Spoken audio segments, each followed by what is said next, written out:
注意看，眼前这个其貌不扬的年轻小伙，第一次去女友家时，就把丈母娘多年的废旧冰箱搬回了家。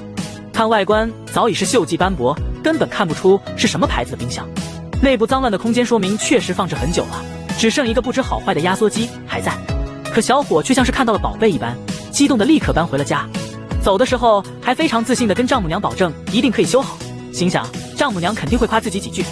可丈母娘完全不屑一顾，敷衍笑笑不说话。女友看到后也是十分惊讶，说这台废旧电冰箱是丈母娘结婚的时候，外公用养了2年的猪换来的。虽然已经过去了30多年，到处都破破烂烂，甚至有几次差点卖掉，还和父亲大吵过几次架，但一直都不舍得卖掉，毕竟这是娘家带过来唯一的念想。那年代谁家有台像样的电器都已经很不得了了，因为年限确实太久了，早些年由于无法启动，所以就一直放在院子里。期间也找过家电师傅来看能否修复，老师傅看完都连连摇头，说确实也没修复的必要了，损坏的太严重了，修复成本完全可以买台新的。后来丈母娘说什么也不再找师傅维修了。这不正好这次小伙上门拜访，说他能翻新修复。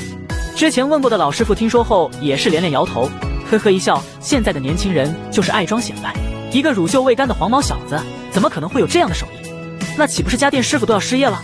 没想到的是，经过小伙1天2夜精心的修复，这台废旧冰箱还真被小伙修复完成。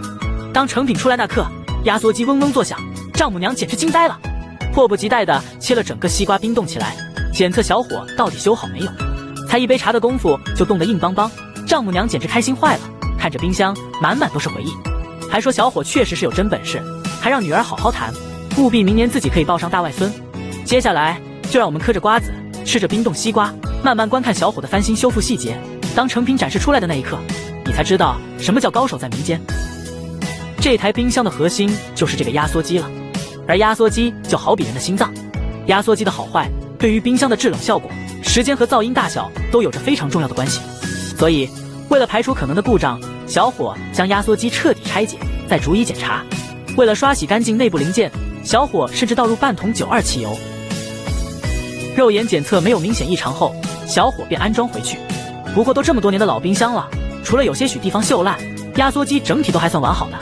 可见以前的家电质量是真的好。因为压缩机中的活塞、气缸套、曲轴和连杆这些在长时间使用后会出现疲劳磨损，会导致气体从磨损部位泄露出去，所以为了防止日后压缩机可能出现的问题，小伙更换了新的配件，随后又细致的焊接好缝隙。打磨喷漆后，小伙开始接入电线并检测。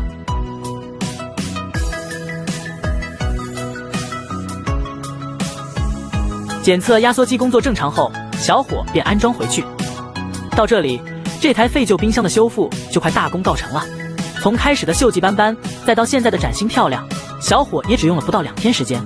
当最终成品展现在丈母娘面前时，丈母娘简直开心坏了，迫不及待拿出切好的西瓜犒劳小伙。那么，如果让你为小伙的手艺打分，满分10分，你愿意打多少分呢？最后有喜欢的请点赞关注，我是大江解说，我们下期再见。